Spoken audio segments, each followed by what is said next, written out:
Juniata women's basketball had arguably their toughest weekend of Landmark Conference competition last Friday and Saturday against Moravian College and the University of Scranton.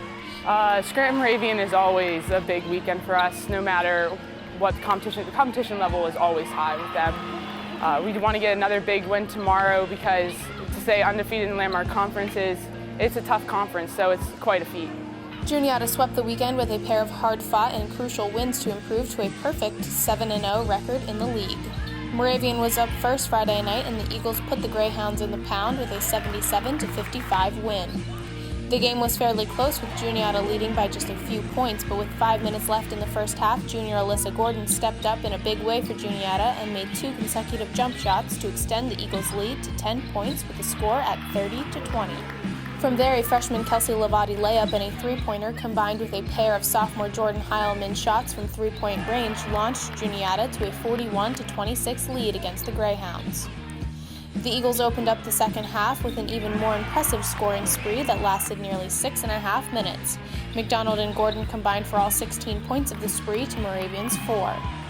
Both Gordon and McDonald netted 15 points in the contest, but both recognized that they couldn't have accomplished what they did against the Greyhounds without the support of their teammates.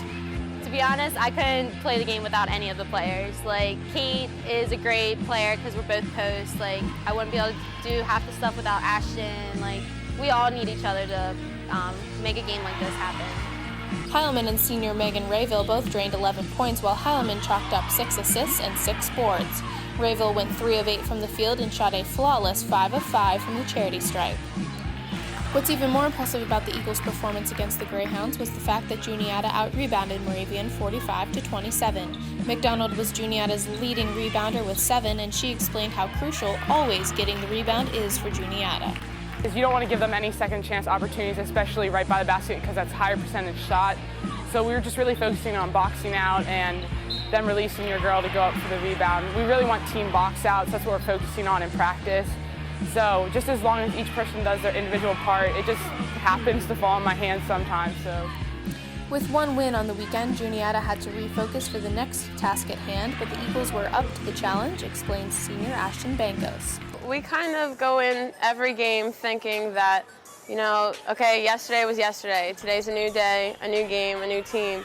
And we knew that Scranton was going to come out hard. They're one of the best in our conference. So we knew that we had to come out with our A game, and that meant every single one of us. Juniata found themselves in an unfamiliar spot, trailing at intermission 25-24 against the Royals, the first time the Eagles have been behind since a 63-48 win over Moravian College in December. The Eagles might have been down, but they certainly weren't out, and Juniata came out firing in the second 20 minutes of play as the Eagles posted 47 points just in the second half to steal away the win with a final score of 71-48. Without a doubt, Heilman led the Eagles in the second half as she put up 12 of her season-high 14 points. But it was Heilman being in the right place at the right time that really made the difference for Juniata. With just over 13 minutes left to go in the contest, Heilman scored this layup, and 7 seconds later, a McDonald steal translated into a fast break that found Heilman, who sunk the layup and drew the foul. And I knew I was going to get the layup, but I also knew Scranton doesn't give up, so they'd be hustling back. So I went up expecting the foul, expecting the contact, and I went up hard with it. And it just felt amazing to get the and one, because we really strive off of and one plays. We love them, we celebrate them to the maximum. So that was a big turning point in the game as far as building momentum in our favor. Heilman's efforts in the Moravian and Scranton contests earned her Landmark Player of the Week honors, the first player this season to come off the bench in the week's contest to earn the mention.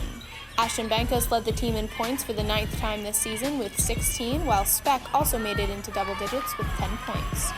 McDonald, the Landmark's top rebounder with an average 8.9 boards per match, was the only player in the contest to register a double-digit rebounding effort with 11. The Eagles held Scranton to just 48 points in the match, the least Scranton has scored on Juniata since the creation of the Landmark Conference. The demanding win over the Royals certainly reassured the Eagles, taught them some valuable lessons, and gave them some valuable insight into this year's team.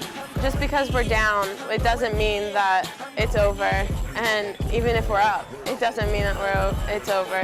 It's never going to be handed to us on a silver platter, ever. And playing at Scranton is one of the hardest places to play. But I think knowing that we can overcome the ups and downs of 40 minutes of basketball, I think we'll be fine.